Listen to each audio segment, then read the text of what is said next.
James is a mixed traffic engine. He can pull both freight cars and coaches.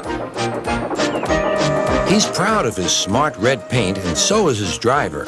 Everyone says you brighten up their day, James. One morning, James whistled loudly at the other engines.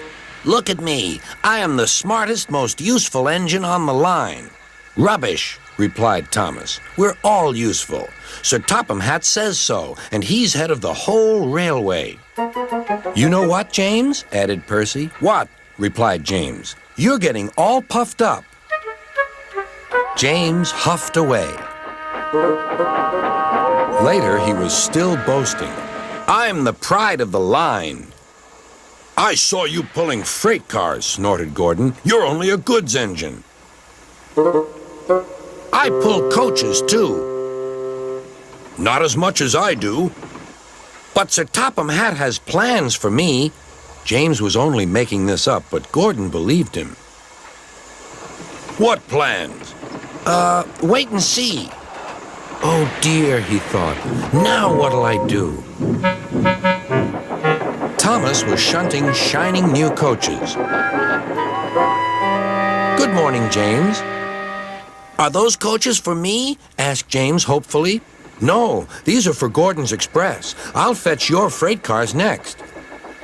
But James was going to play a trick on the other engines.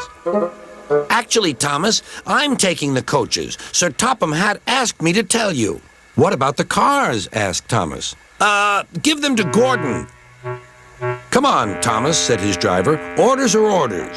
So when James's driver returned, James was coupled to the coaches and he puffed away.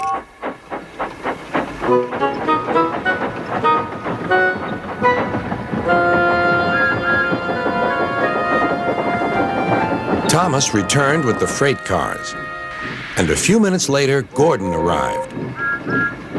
"Where's the express?" Thomas told him about James. "And so here are your cars." Gordon was very cross, and so was his driver. "Wait till Sir Topham Hatt hears about this." Meanwhile, James was enjoying himself enormously. "What a clever plan! What a clever plan!" he chuffed. Then he saw Sir Topham Hatt. "Some jokes are funny, but not this one, James. You have caused confusion." "Yes, sir," said James. "You will now stay in your shed until you are wanted." The other engines teased James. "I wonder who'll be pulling the express today," said Gordon.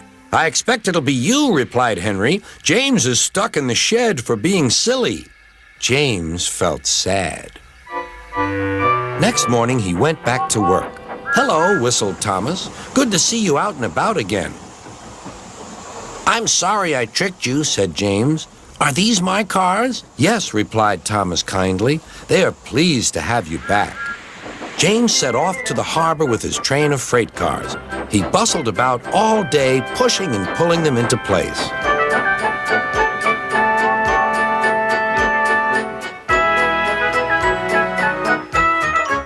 "Time to go home now, James," said his driver at last. "No cars or passengers, just we two." But his driver was wrong. "Excuse me," called a man. "I have a meeting with Sir Topham Hatt, and I mustn't be late. May I ride back with you?" "Of course," replied James's driver. Then he whispered to James, "This gentleman is a railway inspector." James was most impressed. He steamed along the line as smoothly and quickly as he could.